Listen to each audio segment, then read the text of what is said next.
मुंशी प्रेमचंद की कहानी आधार ग्रामीण जीवन की कठिनाइयों और सामाजिक एकजुटता के महत्व को दर्शाती है। कहानी में गांव के किसान लगातार सूखा और फसल की बर्बादी और आर्थिक तंगी से जूझ रहे हैं। हालात इतने बिगड़ जाते हैं कि गांव के लोग मथुरा नामक व्यक्ति के पास जाकर कहते हैं, अगर खेती ही नहीं बचेगी तो गांव में रहकर क्या करेंगे। मथुरा गांव का समझदार और दूरदर्शी व्यक्ति है। वह लोगों को समझाता है कि कठिन समय में एक दूसरे का साथ ही असली आधार है। वह उन्हें हिम्मत देता है कि अगर सब मिलकर मेहनत करें, संसाधनों को साझा करें और एक दूसरे का सहारा बने तो विपरीत परिस्थितियों को भी पार किया जा सकता है। आइए सुनते हैं इस कहानी को विस्तार से। सारे गांव में मथुरा का सा गठीला जवान ने था। कोई 20 बरस की उम्र थी। मसें भीग रही थी। गौवें चराता, दूध पीता, कसरत करता, कुश्ती लड़ता था और सारे दिन बांसुरी बजाता हाट में विचरता था। ब्याह हो गया था पर अभी कोई बाल बच्चा न था। घर में कई हल्की खेती थी, कई छोटे बड़े भाई थे।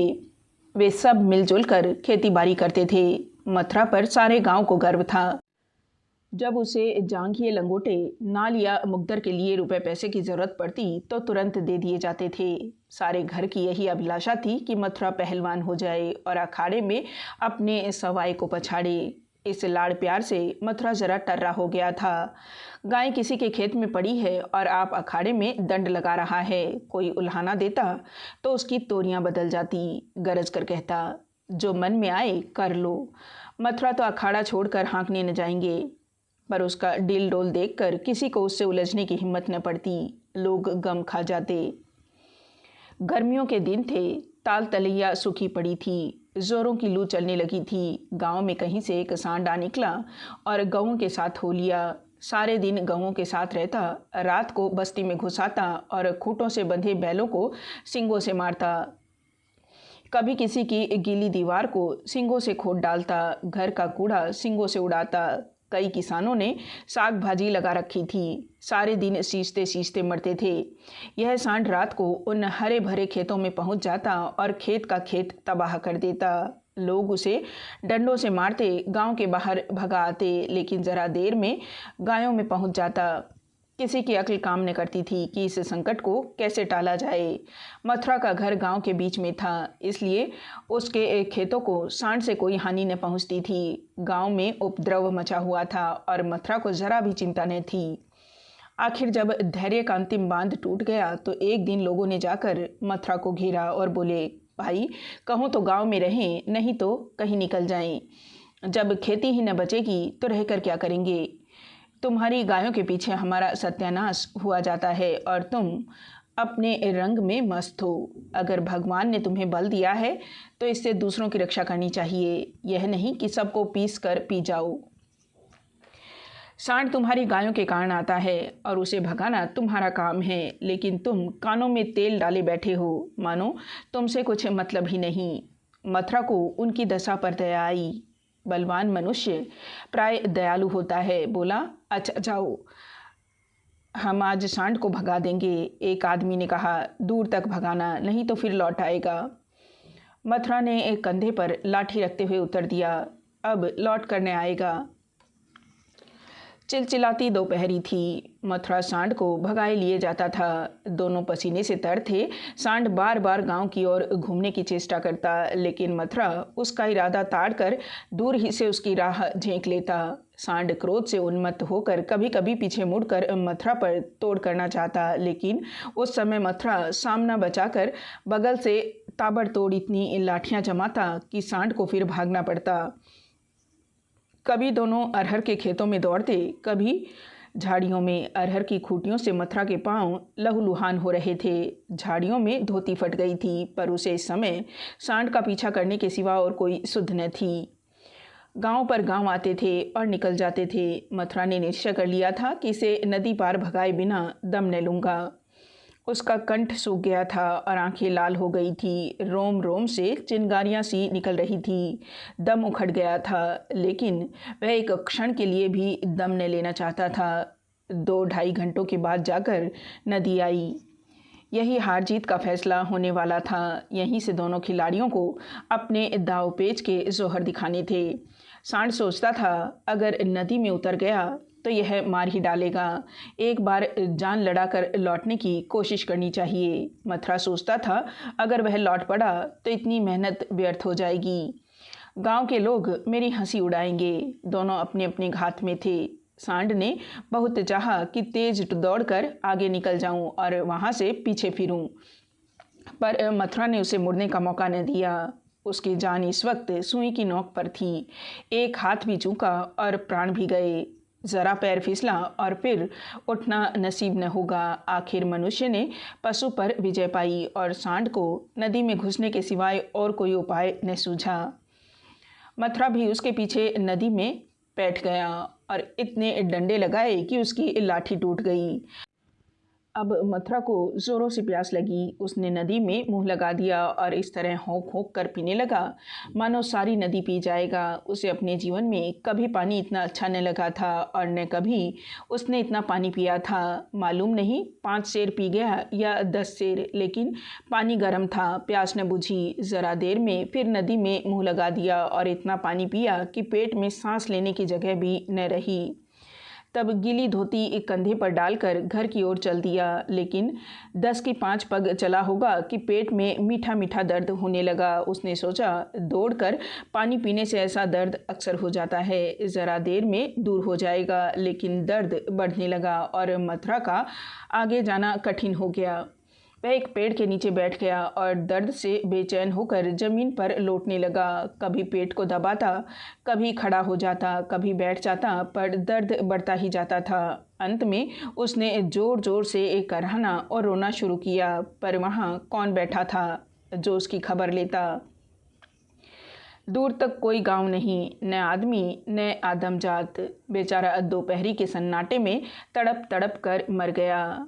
हम कड़े से कड़ा घाव सह सकते हैं, लेकिन जरा सा भी व्यतिक्रम नहीं सह सकते। वही देव का सा जवान जो कोसों तक सांड को भगाता चला आया था, तत्वों के विरोध का एक बार भी न सह सका। कौन जानता था कि यह दौड़ उसके लिए मौत की दौड़ होगी? कौन जानता था कि मौत ही सांड का रूप धर कर उसे यूं नचा रही है? कौन जानता था कि जल जिसके बिना उसके प्राण होठों पर आ रहे थे, उसके लिए विष का काम करेगा। संध्या समय उसके घरवाले उसे ढूंढते हुए आए। देखा तो वह अनंत विश्राम में मग्न था। 1 महीना गुजर गया। गांव वाले अपने काम धंधों में लगे। घर वालों ने रो धो कर सब्र किया, पर अभाग्नि विधवा के आंसू कैसे पूछते। वह हरदम रोती रहती। आंखें चाहे बंद भी हो जाती, पर हृदय नित्य रोता रहता था। इस घर में अब कैसे निर्वाह होगा? किस आधार पर जीऊंगी? अपने लिए जीना या तो महात्माओं को आता है या लंपटों ही को। अनुपा को यह कला क्या मालूम। उसके लिए तो जीवन का एक आधार चाहिए था, जिसे वह अपना सर्वस्व समझे, जिसके लिए वह जिए, जिस पर वह घमंड करे। घर वालों को यह गवारा न था कि वह कोई दूसरा घर करे। इसमें बदनामी थी। इसके सिवाय ऐसी सुशील, घर के कामों में कुशल, लेन देन के मामले में इतनी चतुर और रंग रूप की ऐसी सराहनीय स्त्री का किसी दूसरे के घर पर जाना ही उन्हें असह्य था। उधर अनुपा के मैके वाले एक जगह बातचीत पक्की कर रहे थे। जब सब बातें तय हो गई तो एक दिन अनुपा का भाई उसे विदा कराने आ पहुंचा। अब तो घर में खलबली मची। इधर कहा गया, हम विदा न करेंगे। भाई ने कहा, हम बिना विदा कराए मानेंगे नहीं। गांव के आदमी जमा हो गए। पंचायत होने लगी।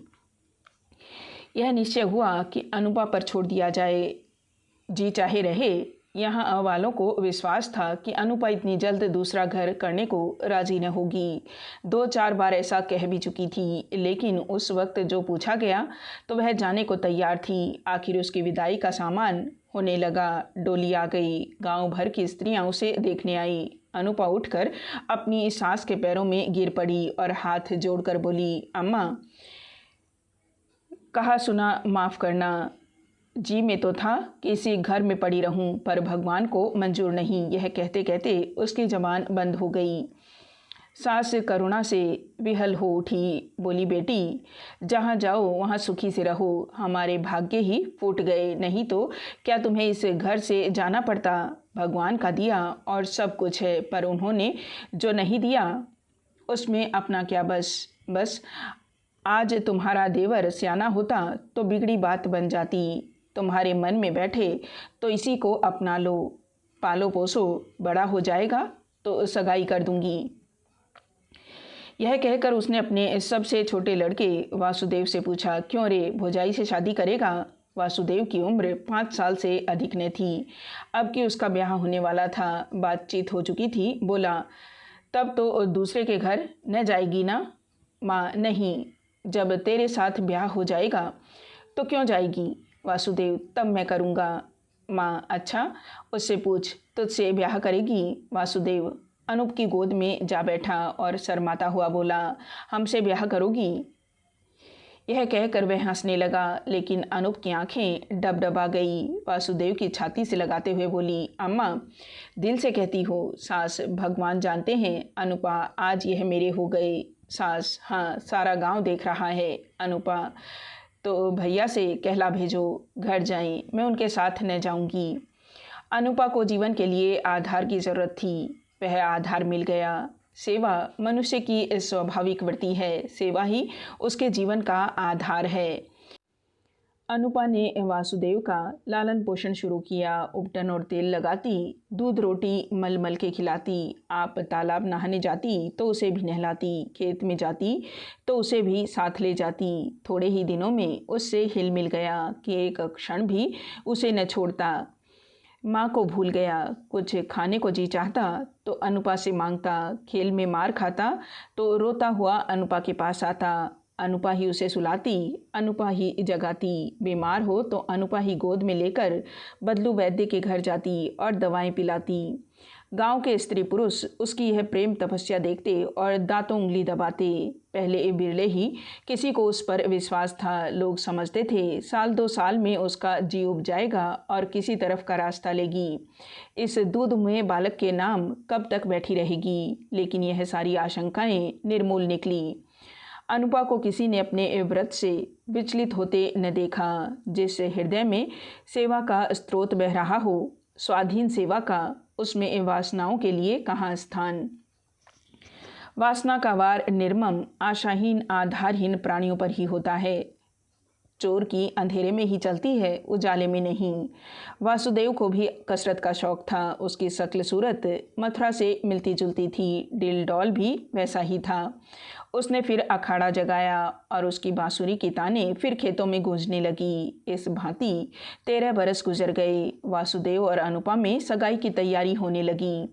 लेकिन अब अनुपा वह अनुपा न थी जिसने 14 वर्ष पहले वासुदेव को पति भाव से देखा था।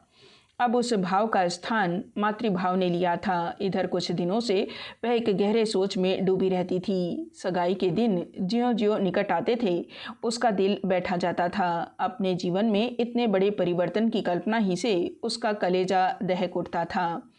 जिसे बालक की भांति पाला पोसा, उसे पति बनाते हुए लज्जा से उसका मुख लाल हो जाता था। द्वार पर नगाड़ा बज रहा था, बिरादरी के लोग जमा थे, घर में गाना हो रहा था।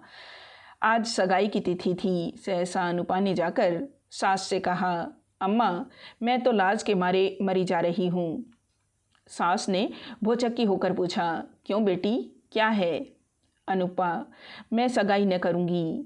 सास, कैसी बात करती है बेटी, सारी तैयारी हो गई, लोग सुनेंगे तो क्या कहेंगे? अनुपा, जो चाहे कहें, जिनके नाम पर 14 वर्ष बैठी रही, उसी के नाम पर अब भी बैठी रहूँगी। मैंने समझा था मर्द के बिना औरत से रहा न जाता होगा।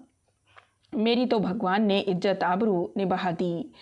जब नई उम्र के दिन कट गए तो अब कौन चिंता है। वासुदेव की सगाई कोई लड़की खोज कर दो। जैसे अब तक उसे पाला, उसी तरह अब उसके बाल बच्चों को पालूंगी।